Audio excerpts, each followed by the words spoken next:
everybody. Hope everybody's doing well. So I'll go ahead and address this first because I'm sure some of y'all will notice and ask about it. So I'll go ahead and address it first. I know you can probably see my eye there. It's quite red and puffy, but been actually dealing with it for a few months now, back and forth from eye doctors and stuff, and it happened because of all the chemo and stuff I went through, and it finally got bad enough on me that I noticed it because I didn't really notice anything, and all of a sudden my vision was foggy on me, and I've never had trouble with my vision, so I was like, whoa, that's weird.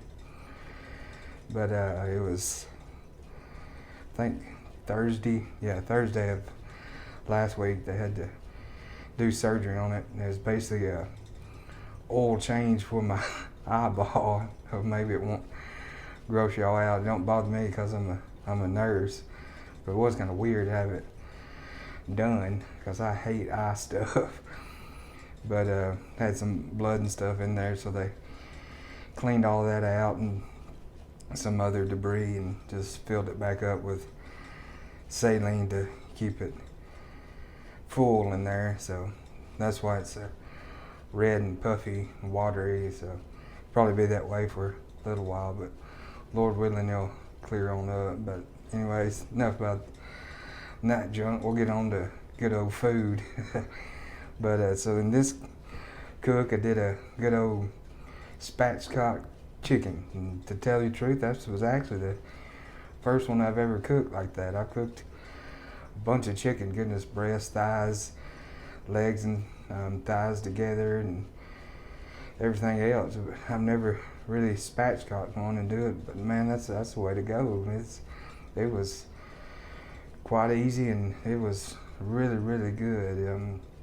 I think it was about a 3 or 4 pound bird. Just took the backbone out with some good old kitchen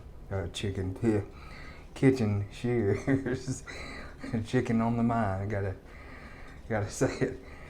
But took the backbone out, flattened it out good, then seasoned it good with good old Uncle Steve shake. Used the sweet and spicier. Man, it was perfect pairing for that chicken. So dashed it over the chicken good, both sides, and let my chicken sit for about an hour or so in the fridge to kind of let that skin dry on out, and then threw it on the smoker, and I think I ran it around 275 or so.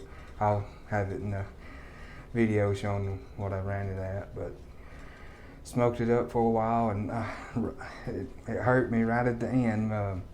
My skin broke because the skin was looking really good, and it broke right up my legs. I should have probably sprayed it just a little bit with maybe oil at the start, or spritzed it with a little water or something during the cook, and it probably would have stayed together. But it hurt me. I was like, oh man, it broke right at the end. But the chicken was absolutely delicious. I mean, really moist, and great flavor from the sweet and spicy. That's a good one. Y'all have to check it out. I'll try to leave a link to good old Uncle Steve so y'all can try that one out. But pretty good cook, easy cook. It didn't take too long. I checked it with my good old Javelin Pro that I got for my birthday. Thank you again, Dad. That's a good one. I'm really enjoying that thermometer. I might try to leave a link for it too.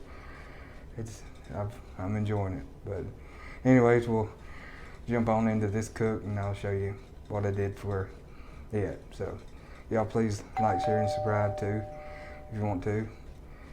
And when you do, hey, you're a good old part of the Head to Tail family. So let's get on to this cook. So this is a good old bird I was working with. Like I said, it's about a 3 to 4 pound bird, and there's my kitchen shears, which I couldn't say earlier in the video.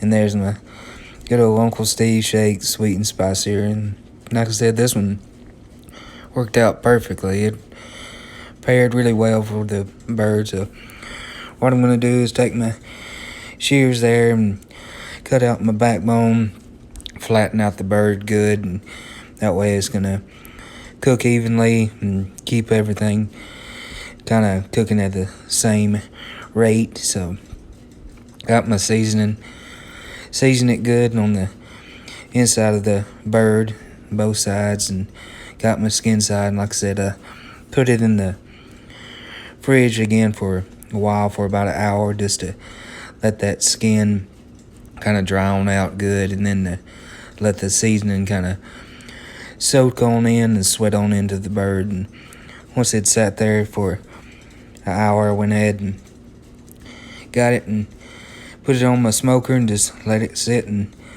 be happy and get some good old smoke and cook on up. And this one didn't take too long. But like I said in the video, I was trying to run it about 275 on my smoker to get a good smoke and good temperature to it. So right here is just checking to see what I'm looking like. Getting great color, and skin was looking really good. And like I said, I hated it at the end. My skin broke on me, but I should have sprayed it a little bit.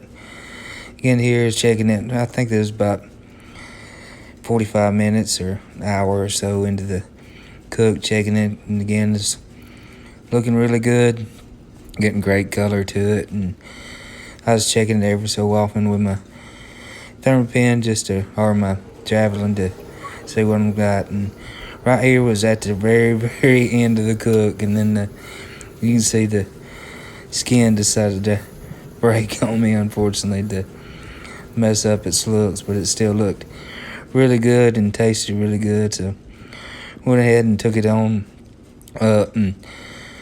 into the house and let it rest for about 10-15 minutes, so all that moisture will go back into it. But that's all there is to it.